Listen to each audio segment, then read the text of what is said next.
What's up guys, today I'm going to be showing you how to remove active Windows watermark for free. Now all you gotta do is go to your search bar and type in regedit.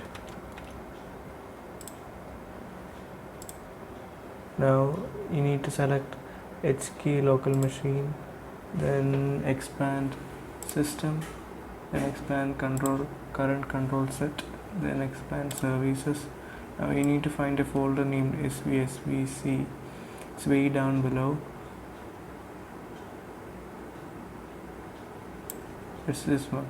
Click on that. Now another dialog opens. Now you need to click on start, right click, choose modify. Now the value right here is 3. Change the value to 4. And that's it. Now you need to close everything and you need to restart your PC. One thing's for sure, that you still cannot change your themes and background picture and all. And after like 48 hours or 24 hours, this can still come back. So you need to do the entire process again.